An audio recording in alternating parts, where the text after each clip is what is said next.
நீங்கள் கனடாவில் வீடொன்றை வாங்குகிற எண்ணத்தோடு இருக்கிறீர்களா? உங்களுக்கான இன்னும் ஒரு முக்கியமான விஷயம் அது மாத்திரமல்ல.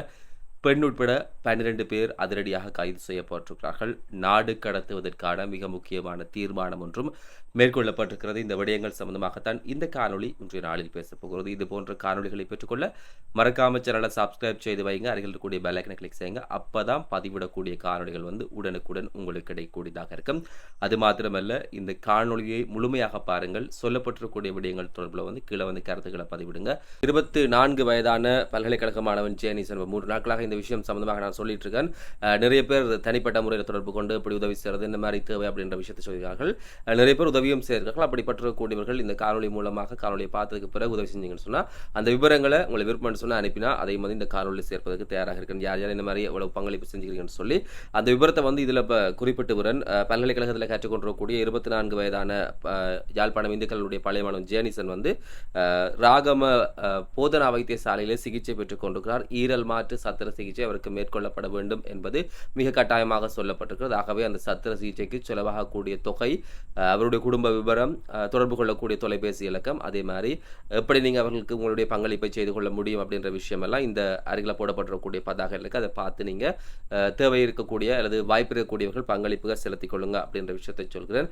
10-11 கடந்து போகாமல் நின்று நிதானித்து நிறைய எதிர்காலம் சம்பந்தப்பட்டிருக்கூடிய யோசனை வாழ்ந்து கொண்டிருக்கக்கூடிய அவனுக்கு தேவையான விஷயத்தை செய்வீங்கன்றதுல மாற்று கருத்துக்களுக்கு இடம் கிடையாது. குறிப்பான ஆரம்பத்தில் சொல்றக்கூடிய விஷயம் தான் இந்த கைது செய்யப்பட்டிருக்கக்கூடிய ஒரு பெண் உட்பட 12 பேர் அவர்கள் நாடு கடத்தப்படுவதற்கான தீர்மானம். எங்க இது நடந்திருக்குன்னு சொன்னால் ஒரு ஐரோப்பிய நாட்டுக்குள்ளதான் இந்த விஷயம் நடைபெற்றிருக்கிறது. பிரித்தானியாவினுடைய மிட்லேண்ட் அந்த பகுதியில் இருக்கக்கூடிய தொழிற்சாலையில் அந்த நாட்டினுடைய குடியுரிமை அதிகாரிகள் சில சோதனைகளை மேற்கொண்டிருக்கிறார்கள். அந்த சோதனையில் தான் இவர்கள் எல்லாம் கைது செய்யப்பட்டிருக்கார்கள். நிறைய பேருக்கு ஒவ்வொரு நாட்டுக்கு போவதற்கான ஆசை இருக்கும். பலர் நான் எடுக்க சொல்றது போல சட்ட ரீதியாக போவினம், இன்னும் சிலர் சட்டத்தை மீறி சட்டவிரோதமான முறையில் போவினம். அது அவையோட பிரச்சனை. அப்படி இருக்கக்குள்ள இந்த சட்டவிரோதமாக போராக்கள் அந்த நாட்டினுடைய குடிவரவு குடியகல்வு அதிகாரிகள் ஏனைய விஷயங்களை பார்க்கக்கூடியவர்களால் கைது செய்யப்படுவார்கள். இது வளமையாக நடக்கிற விஷயம். அந்த அடிப்படையில் அது போன்ற இன்னும் ஒரு சம்பவமாக இது பதிவு செய்யப்பட்டிருக்கிறது. முக்கியமான விஷயமாக இருக்கிறது.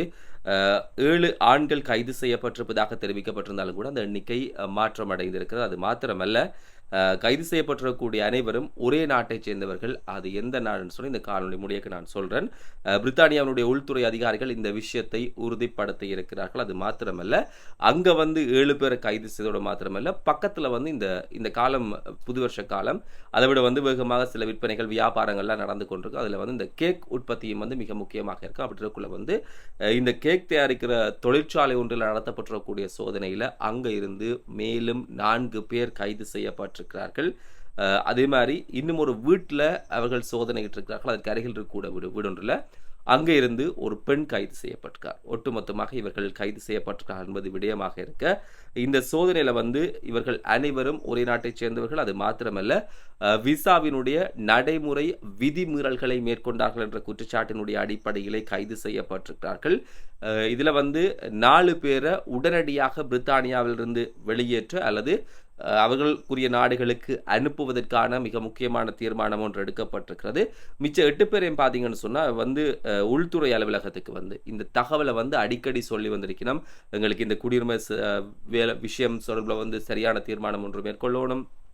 அது மாத்திரமல்ல, நாங்கள் வேலைக்கு போகிற இடத்துல இது சார்ந்திருக்கக்கூடிய சிக்கல் நம்ம இருக்குது. ஆகவே இந்த பிரச்சனையை விரைவாக தீர்த்துத்தாங்க அப்படின்ற மாதிரி தொடர்ந்து அவர்கள் பல்வேறுபட்ட விஷயங்களை கொடுத்து கொண்டிருந்தார்கள். ஆகவே அந்த 8 பேரையும் பிணையில் விடுவிக்கப்பட்டிருக்கிறார்கள். இந்த 4 பேரும் இப்போதை கைது செய்யப்பட்டு நாடு கடத்துகிற தீர்மானம் மேற்கொள்ளப்பட்டிருக்கிறது. அந்த 4 பேரும் அது மாத்திரமல்ல, இந்த ஒட்டுமொத்தமாக 12 பேருமே இந்திய நாட்டைச் சேர்ந்தவர்கள் என்பதுதான் இன்னும் ஒரு முக்கியமான விடயமாக இருக்கிறது.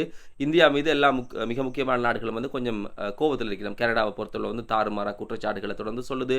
பிரித்தானியா சில நடைமுறைகளை மிக இறுக்கமாக்குது. அங்கே இருக்கக்கூடிய மேலதிகமான இந்த மாணவர் விசா மூலமாக உள்ளே வந்திருக்கக்கூடியவர்களை அனுப்புகிற நடவடிக்கை எடுத்துக்கொள்கிறார்கள். ஆகவே என்ன பிரச்சனை அப்படின்னு சொல்லி அந்தந்த நாடுகள் பேசிக்கொள்ள வேண்டும். ஆனால் அதனாலே பாதிக்கப்பட்ட போது இப்படி குடி வரவுக்காக அல்லது அந்த நாட்டிலோட குடியேற்றத்துக்காக போயிடக்கூடியவர்கள் தான் பாதிக்கப்பட போகிறார்கள் என்பதில் மாற்று கருத்துக்களுக்கு இடம் கிடையாது. இந்த விஷயம் இருக்கக்குள்ள கனடாவில் வாழ்றது என்பது பல பேருடைய எதிர்பார்ப்பாக இருக்கலாம். இன்னும் சில பேர் பொருளாதார பலத்துக்காக அல்லது பொருளாதாரத்தில் வளமடைவதற்காக போயிருப்பார்கள். அப்படி இருக்கக்கூடிய வேளையில் வந்து அங்கே வீடு நீங்கள் வாங்கணும்னு சொன்னால் உங்களுக்கு மிக முக்கியமாக கவனம் செலுத்தப்பட வேண்டிய விஷயம் ஒன்று இப்போதைக்கு சொல்லப்பட்டிருக்கிறது. குறிப்பாக ஒரு வங்கி ஒன்றினால் மேற்கொள்ளப்பட்டிருக்கக்கூடிய கருத்து கணிப்பில் தான் இந்த விஷயங்கள் எல்லாம் தெரிய வந்து வெளியிடப்பட்டிருக்கிறது. சர்வதேச ஊடகங்கள் முக்கியத்துவம் கொடுத்து இந்த செய்தியை பகிர்ந்திருக்கிறார்கள். இந்த வீடு வாங்குற அந்த சந்தை இருக்குது தானே, இப்போ ஒவ்வொன்றுக்கும் ஒவ்வொரு விதமான சந்தை இருக்கும். பொதுவாக நாங்கள் எல்லாம் சந்தை என்று பயன்படுத்துறது இப்போ அதிகமாக பழக்கத்தில் இருக்கக்கூடியது இந்த மரக்கறி வாங்குறது தான் சந்தை என்று பயன்படுத்துவோம். அதை விட வந்து எல்லாம் பொருட்கள் வாங்குறது விற்கிறது இருக்கக்கூடிய இடம் எல்லாத்தையுமே சந்தை என்று தான் சொல்லுவோம். அதே மாதிரி தான் இந்த வீடு விற்கக்கூடிய வாங்கக்கூடிய இடத்த வந்து வீட்டு சந்தை அல்லது வீட்டு மனை சந்தை அப்படின்ற விஷயத்தினால் வந்து அழைப்பினோம். அதில் வந்து குறிப்பிட்ட ஒரு கருத்து கணிப்பு மேற்கொள்ளப்படுகிற போது 76% கனேடியர்கள் தாங்க இந்த வீட்டு சந்தைக்கு போகிறதுக்கான மனநிலையில் இல்லை, அல்லது எங்களுக்கு அதில் ஈடுபாடு இல்லை, விருப்பம் இல்லை, நாங்கள் அதில் ஆர்வம் காட்டல அப்படின்ற மாதிரி சொல்லி இருக்கிறோம்.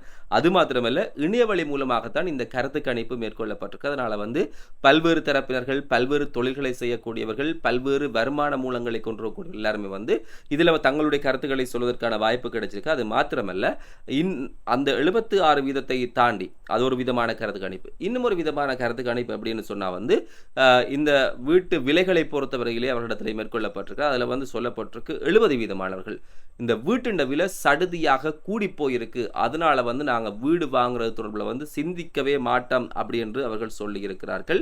அது மாத்திரமல்ல, வீடு ஒன்றை கொள்வனவு செய்வதற்கான பிரதான தடையாக வந்து வீட்டினுடைய விலைதான் இருக்கிறதாக அவர்கள் குறிப்பிட்டிருக்கிறார்கள். அதனோட சேர்த்து தங்களுக்கு யாரு அன்பளிப்பா தந்தாத்தான் தாங்க அந்த வீட்டுக்கு உரிமையாளராக முடியும் அப்படின்ற நம்பிக்கையில் அவர்கள் இருப்பது போல சொல்லப்பட்டிருக்கு. தனி அங்க மாத்திரம் இந்த பிரச்சனை இல்லை. நிறைய வெளிநாட்டுக்கு போயிருக்கூடிய அல்லது குற்றச்சாட்டு ஒன்று சொல்லப்படுது, புலம்பெயர் தேசங்களால் வந்து தாயகத்தில் அல்லது இங்கே இருக்கக்கூடிய நிலங்கள் எல்லாத்தினுடைய விலைகளும் வந்து தாறுமாறாக உயர்த்தப்படுது. ஒரு இடத்துல வந்து காணியை வாங்கணும் என்று ஒரே நோக்கத்துக்காக வந்து விலையை வந்து தாறுமாறாக கூட்டி வாங்குற நடவடிக்கையெல்லாம் நடக்குது அப்படின்ற மாதிரி நிறைய பேர் பேசிக்கொள்கிற போது இது இங்கே மாத்திரம் பிரச்சனை இல்லை, அவர்கள் வாழக்கூடிய அந்த நாட்டிலையும் இந்த பிரச்சனை தலைதூக்கி இருப்பதாக சொல்லப்படுகிறது. அது மாத்திரமல்ல, ஆரம்பத்தில் சொன்ன மாதிரி தான் இந்த குடும்பம் அல்லது யாரிடம் இருந்தும் வீடு ஒன்று அன்பளிப்பாக கிடைச்சா யாரப்பா வீடு அன்பளிப்பாக கொடுக்கக்கூடியவர்கள் இருக்கிறாங்கன்னு சொல்லி பார்த்தா திருமணத்தின் போது சிலவளை வந்து தாய் வீட்டு சொத்தாக அல்லது மனைவிக்குரிய விஷயமாக வந்து அது கொடுக்கப்படும். அதன் மூலமாக மாத்திரம்தான் இந்த அன்பளிப்பு ஏதாவது கிடைக்கும். வேறு யாரப்பா அந்தளவு வசதியாக இருக்கா, அல்லது வீடு கொடுக்கக்கூடிய அளவுக்கு பொருளாதார நிலைமை இருக்கா, அல்லது அவரோட பிரச்சனையை பார்த்துக்கொண்டவர்கள் வந்து இந்த விஷயம் சாத்தியப்படும் அப்படின்னு கேள்விகளை வந்து அந்த ரெண்டு தவிர வேறு வாய்ப்பே கிடையாது. அதை தாண்டி இந்த கருத்து கணிப்பில் பங்கேற்றக்கூடிய 55% சொல்லிக்கணும்னு சொன்னால் இந்த அன்பளிப்பு மூலமாக தான் கிடைச்சா மாத்திரம்தான் நாங்கள் ஒரு வீட்டுக்கு உரிமையாளராக முடியும் அப்படின்ற மாதிரி அவர்கள் சொல்லியிருக்கார்கள். எவ்வளவு ஆதங்கத்தில் ஒவ்வொருத்தரும் இருக்கிறவன்னு சொல்லி அவையவே சொல்லக்கூடிய இந்த விஷயங்களை வைத்து நாங்கள் தெரிந்து கொள்ளக்கூடியதாக இருக்கும். அது மாத்திரமல்ல, வீடுகளை கொள்வனவு செய்வது என்பது சாத்தியமற்ற ஒரு விடயமாகவே இதுவரையில் இருக்குது. வீடு கொள்வனவு செய்யாதவர்கள் வந்து இதில் கருத்து சொல்லிக்கணும். பல பேர் சொல்லாமல் அவையெல்லாம் வீடு வாங்க திட்டம் இல்லாதாக்கள் அல்லது வீடு வாங்க திராணி இல்லாதாக்கள், அவர்களுக்கு அதுக்கு தயார் இல்லை அப்படியானாக்கள் எதுவும் பேசிட்டு போவாங்கன்னு சொன்னால் அந்தளவு தூரம் அந்த மனநிலையில் வந்து மாற்றங்களை இந்த பெறுமதியும் வருமானமும் விலையேற்றமும் எல்லாம் சேர்த்து கொண்டு வந்து விட்டுருக்கிறது என்பதுதான் முக்கியமான விஷயமாக இருக்கிறது. ஆகவே அப்படி இருக்கல வந்து இந்த வீடு கொள்ளோட தொடர்பில் இந்த தகவலாம் சொல்லப்பட்டிருக்கு. நீ யாரும் வாங்க போறீங்களா, யாரும் செய்ய போறீங்கன்னு சொன்னால் நீங்கள் பார்த்து நடந்து கொள்ளுங்க. கொஞ்சம் விலை குறையும் அல்லது இன்னுமே கூடும் அப்படின்ற சில மாற்று கருத்துக்கள் இருக்கிற போது விசாரித்து ஒரு நியாயமான விலையில் வாங்கினா தான் வாழ்க்கை பூரா கொஞ்சம் யோசிக்காமல் இருக்கலாம். இல்லை நான் அவ்வளவு கூட கொடுத்துட்டேன் இவ்வளவு குறைய கொடுத்துட்டேன் அப்படின்ற மாதிரி ஒரு மனச்சஞ்சலப்பட்டு கொண்டே இருந்தால் வாழ்க்கை எப்படி வாழ முடியும்? ஆகவே இந்த விஷயத்தில் கொஞ்சம் கவனமாக இருங்கன்னு சொல்லிக்கல தான் கனடாவில் இருக்கிறார்கள். நீங்கள் ஐஃபோன் பயன்படுத்துறீங்கன்னு சொன்னால் உங்களுக்கான ஒரு நல்ல விஷயம் அல்லது நல்ல வாய்ப்பு ஒன்று கிடைத்திருக்கிறது. குறிப்பாக இந்த ஐஃபோனை பயன்படுத்தக்கூடிய கனேடியர்கள் நட்டகீட்டை பெற்றுக்கொள்ள முடியும் அப்படின்னு சொல்லி, என்னடா ஐஃபோனை பயன்படுத்துகிற நாங்கள் நட்டகிட்ட வாங்குறதா அல்லது ஐஃபோன் நிறுவனம் வந்து நட்டகிட்ட கொடுக்குமா அப்படின்னு கேட்டால் கொடுக்கத்தான் வேணும். மிக இறுக்கமான சில முடிவுகள் வெளிப்பட்டிருக்கிறது. குறிப்பாக இந்த ஐஃபோன் 6 அதே மாதிரி தான் ஐஃபோன் 7 இந்த 2 தொலைபேசிகளையும் பயன்படுத்தக்கூடியவர்கள் வந்து $150 வரை பெற்றுக்கொள்ள முடியும் அப்படின்னு சொல்லப்பட்டிருக்கிறது. ஏன் இந்த $150 என்னத்துக்கு காணும் அப்படின்னு கேட்டிங்கன்னா ஏதோ ஒரு காரணம் அதன் பின்னால் இருக்கிறது.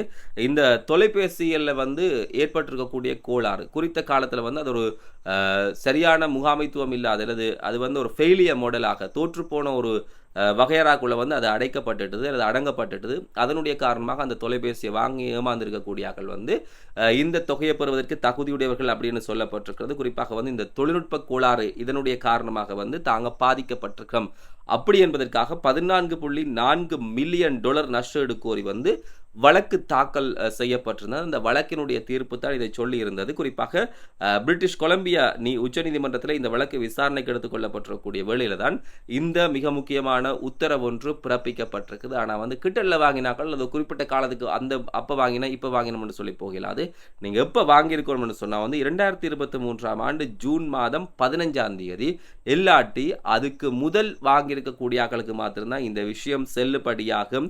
அதுக்கு முன்னர் நீங்க அதுக்கு முதல் தான் செல்லுபடியாகும். அது மாத்திரமல்ல, அதுக்கு முதல் நீங்க கனேடிய பிரஜைகளாக இருந்திருக்க வேண்டும் என்பது 2 விஷயமும் இந்த இறுக்கமான விதிமுறையாக சொல்லப்படுகிறது. அதுல வந்து அதுக்கு 2க்குமே தகுதியுடைய உங்களுடைய தொலைபேசி யார்ட்டயும் பழுதடைஞ்சிருக்கா, அவர்கள் வந்து இந்த நஷ்டஈட்டை பெற்றுக்கொள்ள முடியும் அப்படின்ற மாரி சொல்லப்பட்டிருக்கிறது. அதே மாரி தான் இன்னும் இதே போன்ற ஒரு வழக்கு வந்து கியூபெக் கிளைம் வந்து தாக்கல் செய்யப்பட்டிருந்தது. இந்த குற்றச்சாட்டுகளை வந்து ஆப்பிள் நிறுவனம் இப்போதைக்கு மறுத்து வந்தாலும் கூட ஏற்கனவே அந்த சொல்லப்பட்டிருக்கக்கூடிய விஷயங்கள்ல வந்து கொடுக்க வேண்டிய நஷ்டஈட்டை கொடுத்தே ஆகணும் என்ற இறுக்கமான உத்தரவு கொடுக்கப்படுகிறது. சிலவுல வந்து மேன்முறையீடு ஏதாவது விஷயங்கள் செய்தா இன்னும் அதிகமான பாதிப்புகளை வந்து அவைக்கு இந்த விடயம் உண்டு பண்ண